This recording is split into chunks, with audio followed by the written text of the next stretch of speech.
Namaste to all. In this short audio, we will understand 15 biggest lies told to us, and we were made to believe that these 15 lies are part of the Vedic Sanatan Dharma or the Hindu Sanatan Dharma.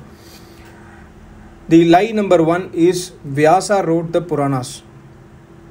Vyas Muni, if we understand, Vyas Muni lived around 5000 years back, whereas the Purans are recently written in the last 2000 plus years. When we understand the works of the great sage Vyasa, number one, he wrote the commentaries of Patanjali Yoga Darshan, and he wrote Vedanta Shastra or Brahma Sutra, and Vyas Muni wrote Mahabharata, 4400 shlokas, which is called as Jaya. And under the supervision of Vyas Muni, his disciples wrote another 5600 shlokas. So totally 10,000 shlokas of Mahabharata are the original shlokas written by Vyas Muni, we could say. Vyas Muni also compiled the 4 Vedas. That is how he got the title of Vyasa. His original name was Krishnadvaipayan. And we can clearly understand the Purans, let's say Garud Puran or Vishnu Puran, Shiv Puran, Brahma Vaivarta Puran, etc. These Purans are completely against the knowledge of Vyas Muni, who wrote these 3 books, what I told, Mahabharata, Vedanta Shastra and Patanjali Yoga Darshan commentaries. And this was proved by Maharishi Dayananda Saraswati that this is not written by Vyas Muni. In fact, the books were written by somebody else in the name of Vyas Muni. And also when we read the book Himadri, we can clearly understand the proof therein, where we can understand that Bhagavad Puran or Srimad Bhagavatam was written by Boba Deva.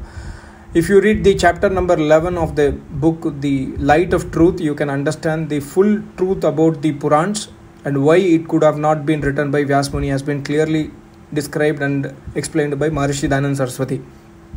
So Vyasa did not write Purans. In fact, Purans did major damage to our Vedic Sanatan Dharma. Our current day worship is completely based on Purans, which is against the Vedas, which is against the Almighty God. Lie number 2 is ladies cannot read Vedas. Ladies cannot do worship of Almighty God as per Vedas. This itself is a false thing. Almighty God gives the knowledge of Vedas to the souls. Almighty God does not give the knowledge to the bodies, because body is a non-alive matter.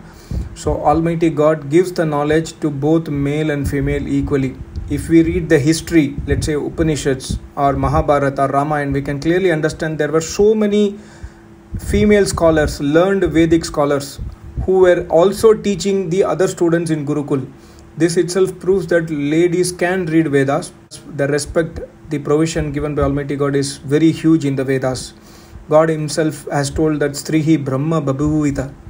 Brahma here means learned of Vedas. In the Grihastha ashram, the lady has to be learned of Vedas, is what Almighty God says in the Vedas. Also, Yajurveda Mantra 26/2 clearly says that all men, irrespective of any caste or creed or religion, everyone who has taken birth as men and women has to learn Vedas. This is the knowledge of Almighty God.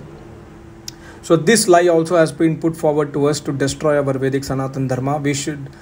It is time that we should wake up and then educate our children, both men and women, male and female kids, towards the Vedic path, or give them the Vedic knowledge. Lie number 3 is Veda speaks about caste system and Manusmriti and Bhagavad Gita speaks about caste system. This is a biggest lie. This was put forward by the foreign invaders to destroy our nation, destroy our culture and divide and rule. There is no mention about caste system in any of these 3 books.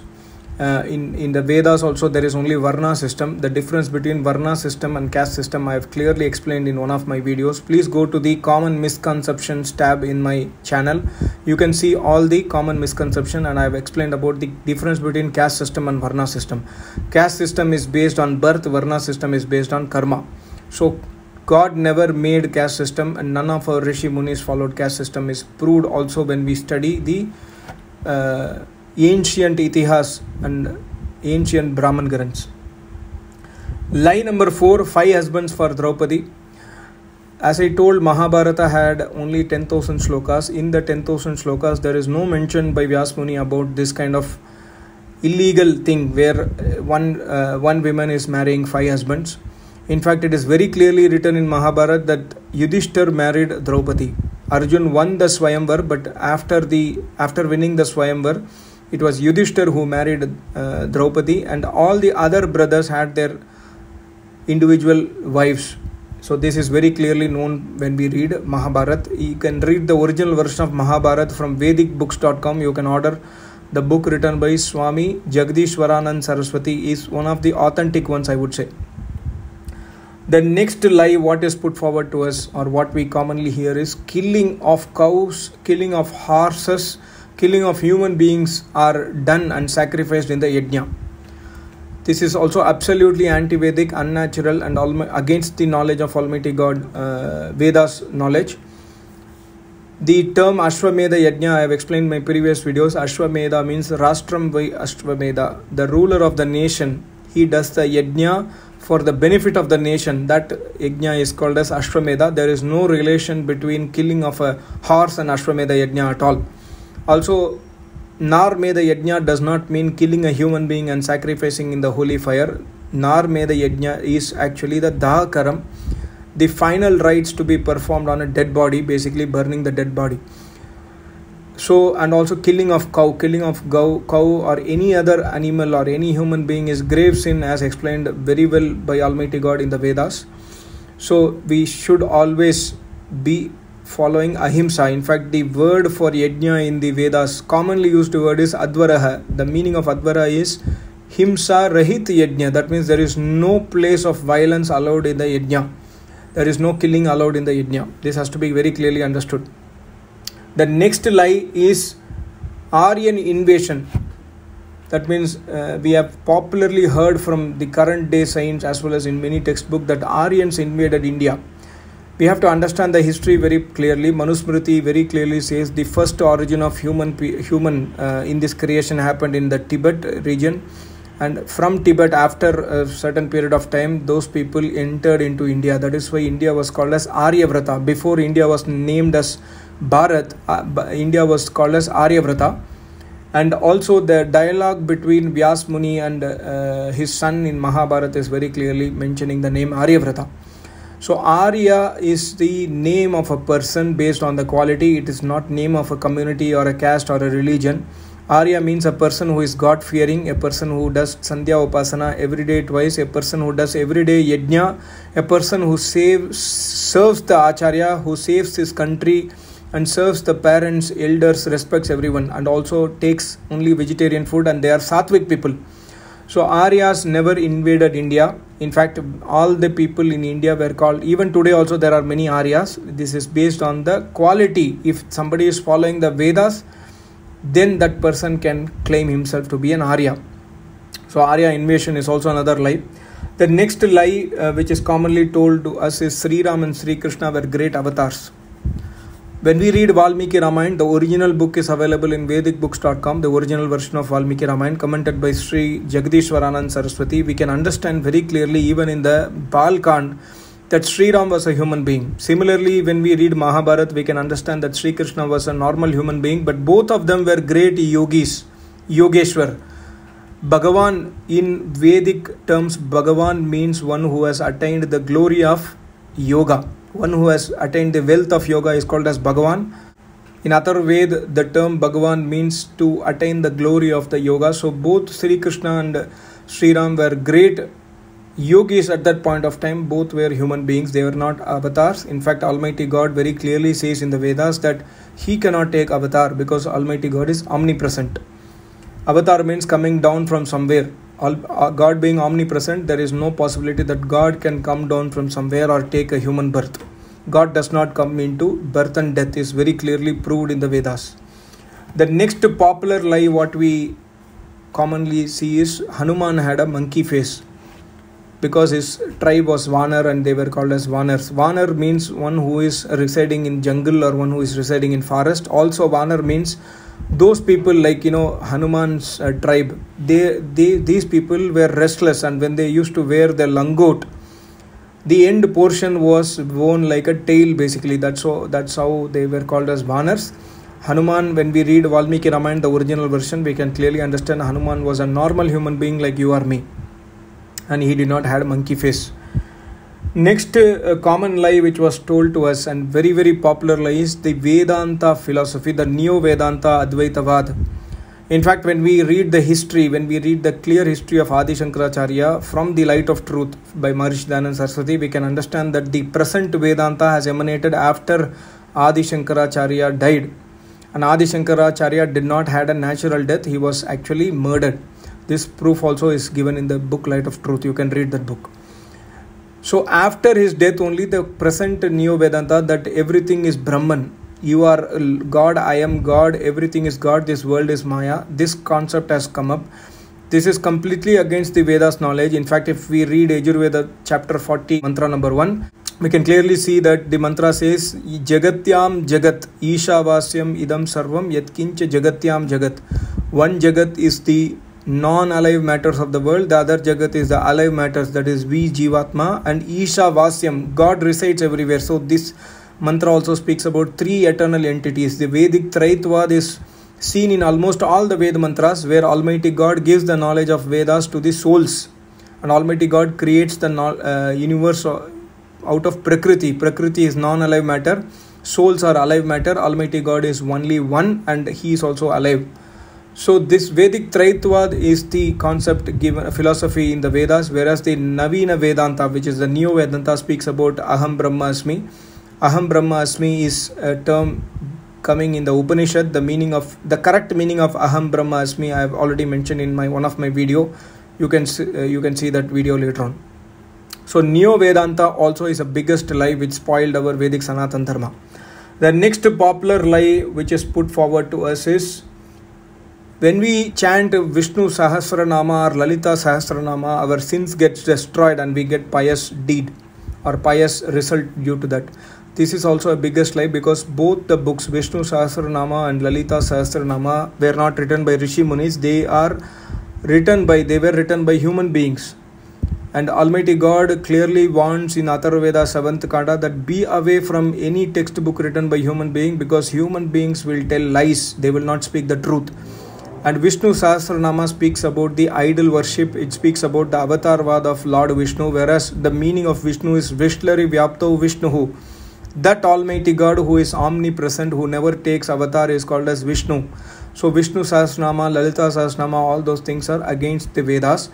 But some people also have got very good results after chanting this Sahasranama. We have to understand that God never gives the results immediately, because there are so many other karmas which are waiting in the queue for us to reap the benefits in this Janma. So whatever we do today, if I am doing some good deed today, I will not get the result tomorrow. I will get in the next Janmas. So when I am getting a good result, we think that it is due to the chanting of Sahasranama. It is not the fact. It is because of our own previous life's deeds. And this life deed of chanting Vishnu Sahasranama, the punishment to it will be given by Almighty God in the next Janmas. We will not be aware of it in this Janma basically. That's why we are into the illusion. The next lie which is very commonly put forward to us is the Agama Shastras. The science of building temples and the science of giving prana pratishtha, or life to the stones, life to the idols. Agama Shastra are written by, was given to us by Sadashiva or the Lord Shiva. This is also one of the biggest lies, and this has given birth to the innumerable temples in the world, actually, mostly in India. So Agama Shastras are not given by Lord Shiva. When we read Valmiki Ramayana, we can clearly understand that Lord Shiva lived before Sri Ram, and he was a great Yogeshwar who worshipped Almighty God in the Vedic path. So Lord Shiva did not write Agama Shastras, he did not give this knowledge. Almighty God says in the Vedas that even God cannot give life to a stone.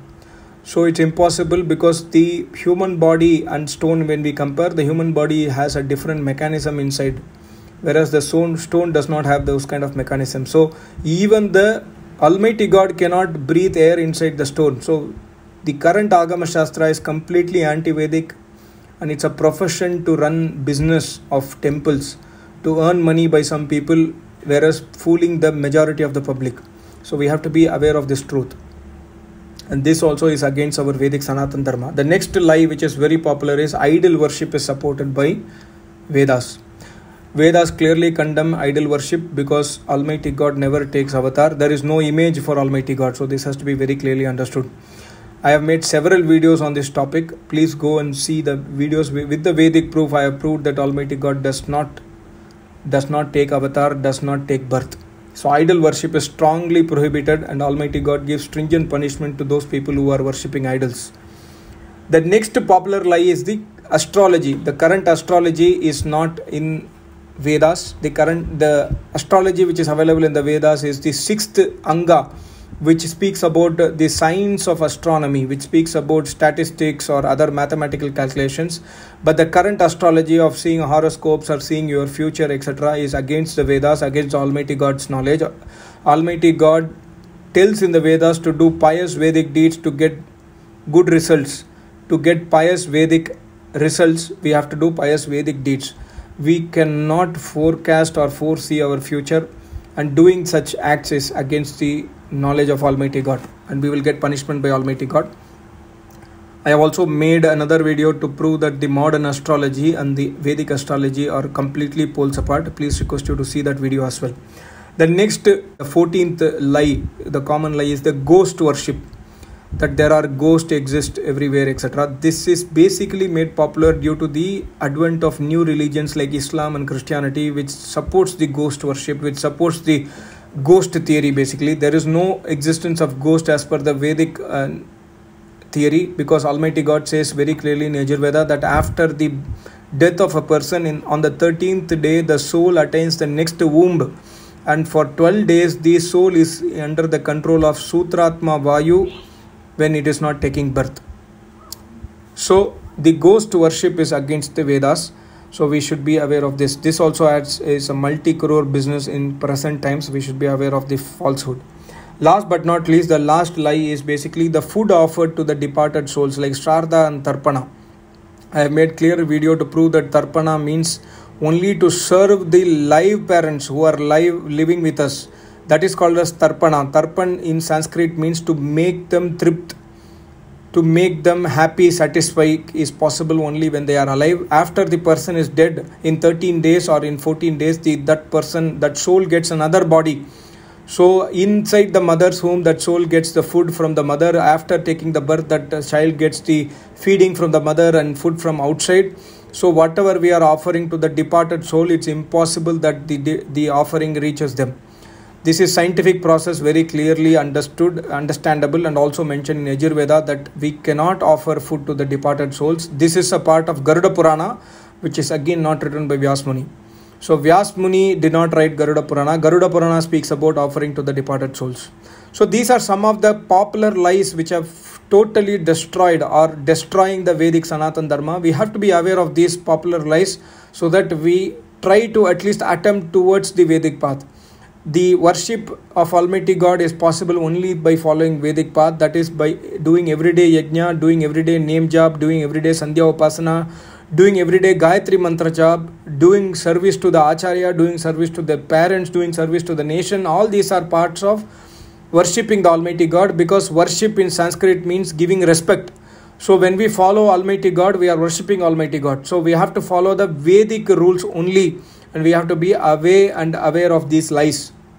I hope you enjoyed the video. I request you to spread to the other people if you enjoyed the video. Thank you so much. Namaste. Om.